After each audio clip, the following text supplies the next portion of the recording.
rough trip. Used to be to go straight up Clavering Boulevard, but now it's not so easy. Half the city's dead of the plague. The other half's fighting over what's left. City Watch still holds the bigger streets, and they've set up those wall of light checkpoints. A man walks through one of those, and he ends up burned to a crisp. Everything not controlled by the City Watch is gang territory.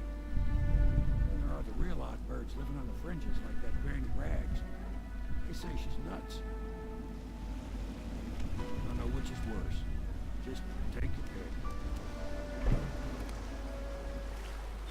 Hey there guys, welcome to a brand new series, Knux Veeone's Weekly What to Buy.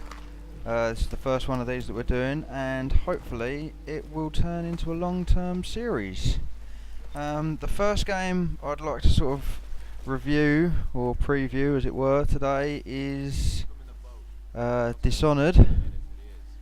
And this game is supposed to be a stealth game, but as you can see I don't do too well in the whole stealth thing to begin with. I get the hang of it later on. This is sort of like near the start of the game, and yeah,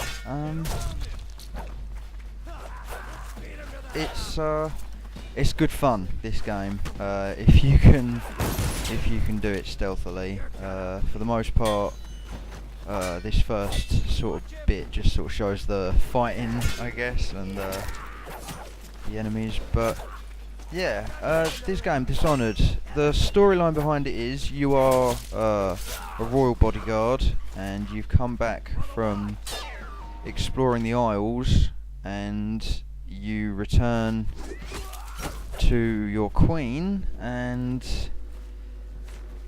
as the story develops, the queen is killed, and you're held responsible for it. So then the story goes on further, and then you're in prison. Obviously, you get caught for apparently killing the queen, and yeah, you've then got to escape, and you join a group of sort of rebels who are fighting against the people who have taken over. And yeah, so in this game there are also skill points. So if you collect certain runes and that sort of thing, you can spend points on all these skill points, or all these skills rather. And right now I'm about to buy a skill that allows me to possess animals like rats and dogs and that sort of thing, and get into other areas. But there's all sorts of skills, like being able to see your enemies and their vision of their field of views, and devouring swarm, where you can summon rats and that sort of thing. So yeah, it's a pretty cool game. I definitely enjoyed my sort of playthrough of it earlier. There are people saying that you can get through this game in 4 hours. I don't think that's true. I'm not 100% sure. It might be possible, I don't know, but I had enough trouble getting through the sort of first prison bit, so yeah, that was that. Here I am attempting to be a bit more stealthy than I originally was at the beginning, trying to keep an eye on people's patrol lines and that sort of thing, and using the blink technique, which allows you to teleport from one section, or sort of from one area to another, as I'm about to demonstrate here hopefully. Using this is one of the key features of the game. This is really what gets you through most areas if you're trying to be stealthy about it. So I've snuck around the back there. The controls feel really fluid and nice, and yeah, I was using an Xbox 360 controller. And apart from a couple of times where I forget the sort of buttons for a few seconds, it is a very fluid game, very easy to pick up. It's quite difficult as well. I was playing it on normal, and the guards can definitely hear you, see you sneaking about. If you forget to sneak like I did at the beginning of the game, they find you, hear you instantly, sort of thing. There's no slow walking. You've got to crouch and enter stealth mode if you want to sneak up on them. This is a swarm of rats, and they will attack you if you get too close to them, but they also devour dead bodies and that sort of thing, so you can distract them with a dead body, and that way you can you can get them to get rid of bodies and that sort of thing. Like if you kill someone and throw it to the rats, they'll get rid of the body for you, which is nice. But on the downside, they'll also attack you, which not so great. So currently what I'm doing is one of the side missions for that Granny Rags that was mentioned at the beginning of the game, or beginning of the video. And to fulfill her mission, I've got to break in here, steal something, and then take it and get rid of her gentleman callers with it, as it were. People who keep on harassing her. So I'm having a bit of difficulty here. I can't really... Stealth games I've always found, like Metal Gear Solid and Splinter Cell, have always been easier to sort of play from a third person or top down sort of view. And taking it into first person, I never really played anything like Thief or anything like that. That was a good example of what you can do if you use sort of things in combination. So I flashed up behind him. That sounded a bit wrong. Flashed up behind him, grabbed him and started doing a non-lethal takedown, which is like a sleeper hold, I guess. And yeah, the less people you kill, or no, the way you go through the game, if you kill loads of people, there's like a chaos rating. So if you kill loads of people, the ending, I imagine, won't be as good, and you'll be accused of killing more people and all this sort of thing. Like for example, I saw Generic B's playthrough, and he managed to get through the prison without killing anyone, and his dialogue was different. Like they're just searching for him, as opposed to, oh, he's killed these guys and they're causing it, like, and that'll be things that are added to your tally of chaos, I guess. So I do another non-lethal takedown on this guy, and it is advisable to get rid of the bodies, as it is in most games. I just chuck him down there. I got little regard for him now that he's knocked out. So yeah. Another one of the abilities is Possess, and this is where you can take over control of a animal on level 1 and a human on level 2 if you put enough points into it. And I've noticed this little vent over here, so I'm going to go in here and then I'm going to unwrap myself. So leave possession and you come back as a normal person in the real world. And I've managed to discover Dr. Galvani's secret room. And I'm not sure if I'd played, or rather if I hadn't put the skill into that, I wonder if I would have missed this room, because it only looks like there's a switch on the inside. So there we go. Search for a sample of infected rat viscera, and then we can leave here and I go back onto my looting spree. This game is brilliant. I definitely recommend buying it 100%. This is definitely one of the better games that's been released recently. Obviously things like XCOM and that have come out and all this and that, but yeah, this game's definitely one of the ones I'd spend my money on. And the whole reason I'm doing this series is because the other week I spent money on a game and then I started playing it. Excuse me, and then I started playing it and it was rubbish. I felt like I'd wasted my money, and yeah, basically I didn't want that to happen again. But by doing this series, I hope I can save you guys a few pennies here and there on wasted games, and this is definitely not a wasted game. If you do all the sort of side quests, if you do everything there is to do, you're definitely going to get at least 10 plus hours out of this game, I reckon. But that's if you do everything, explore, try to stealth your way around, like do it properly. Don't just rush through it, because if you rush through it, you're only really doing yourself out of game time. And while you might get to the ending quicker, I feel like you've done yourself out of a game. But it's up to you how you play your games, and I definitely recommend playing this one. So yeah, and as we sneak out this door here, we'll sneak on to the next game,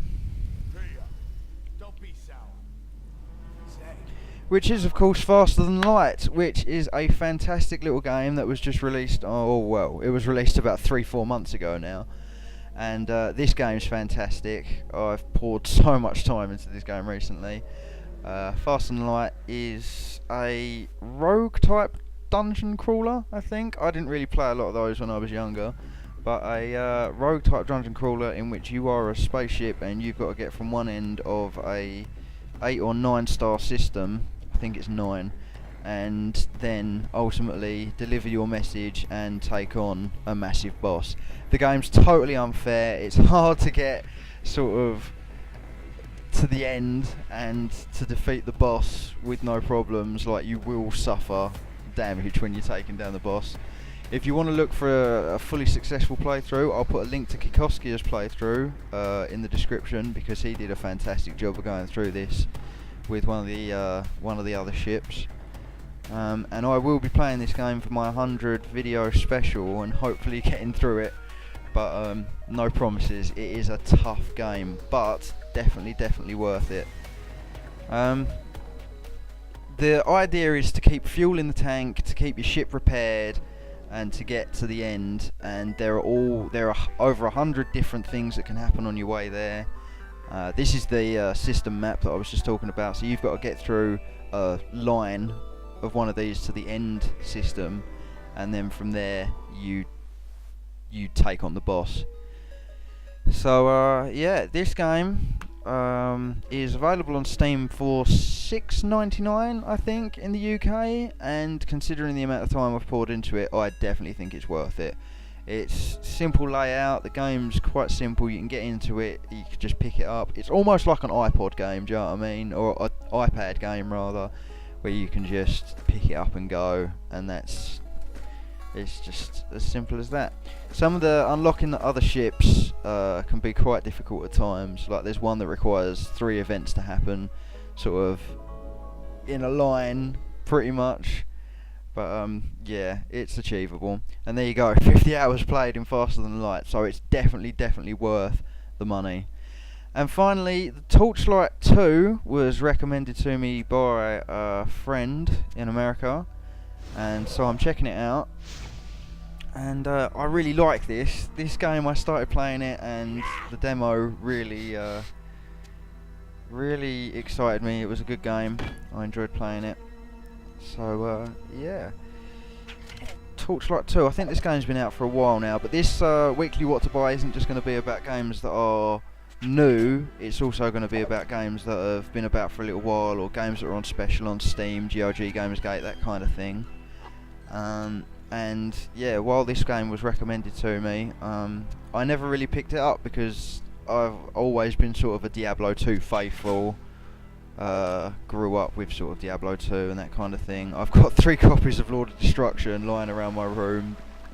But yeah, so this was a nice throwback to that. This was a nice call-in back to sort of Diablo 2. It's got a very similar layout. It's got very like the mana and health and all that, and left and right clicker attack and all that sort of stuff. It's very reminiscent of Diablo 2, while at the same time adding a brand new sort of comic-y style to this kind of game. Like, I never played Torchlight 1. I never really heard of Torchlight before this one came out, to be honest with you, but this game really impressed me, just from the way it looks, the way they've spent time getting the voice, some of the missions to be voice explained to you, that kind of thing. And I found it really rewarding on the loot front. Like, everywhere you go, you're always picking stuff up. Alright, you don't get to loot off dead bodies as much as you did in sort of other games of the same genre. But when you kill a boss, you do get rewarded for it, and you can overturn corpses that are dead, similar to Diablo 2. So it is a very cool game, and it's nice to be able to settle back into something like this. I chose the gunslinger sort of class, Outlander, I think. And for the moment, I'm equipped dual pistols, and I've spent skill points into leveling up a auto fire or rapid fire system. And using that, I'm taking my enemies out from range, but they seem to be giving me quite a beating back. Later on, however, I managed to pick up a set of knuckle dusters, and I use one. My offhand is for the knuckle duster, and my main hand uses the pistol. And I found that shooting them, and if they got too close, just punching them was a brilliant combination. And you didn't really get to do that in Diablo. So I feel like it's Diablo 2 polished, if that makes sense, like Diablo 2.7. But I probably shouldn't be comparing it so much to the other games. It is its own game after all, and a fantastic one at that. So yeah, this is another one that's definitely on the weekly what to buy list. Should definitely splash out, get some money on this, because I imagine this game is, well, playing it earlier, just the demo was really addictive. I'm considering doing a little mini series on it of sorts. Yeah, I am only playing the demo because unfortunately I'm not made of money. Would be nice, but unfortunately I'm not. So Dishonoured and XCOM got my vote this week for what I was spending money on, and then this is probably going to come out of next week's paycheck. But the reason I didn't do XCOM this week is because I'd have nothing new to show you next week, nothing new and exciting. They'd all just be sort of old games. Yeah, I'd like to spend a little more time on XCOM. Whereas with this video, obviously we had Dishonoured, a little chunk of Faster Than Light, because I thought it deserved a special mention, and then Torchlight 2, because just from the demo alone, I think this game is definitely worth buying. So yeah, I'm about to, back about Torchlight, I'm about to jump in on this mission here, for this person who's stopped me, and I'm about to get attacked by this skeleton as well. He's not that big an issue, but unfortunately I end this video, or this this little playthrough section, being brutally defeated by the end boss. I also found that having too much loot was a problem sometimes. It's good that you've got a pet to carry things. That's a system that I wasn't used to. I'm not used to having sort of things that you haven't summoned following you around, or things that you haven't brought back to life following you around. Although the dual wielding guns thing is amazing. The character customization is another good thing as well. The fact that you can change little bits and pieces and this and that, do you know what I mean? Just giving it a nice uniqueness to your character, as opposed to just having like a hunter, barbarian, whatever. You can actually change different pieces and pieces.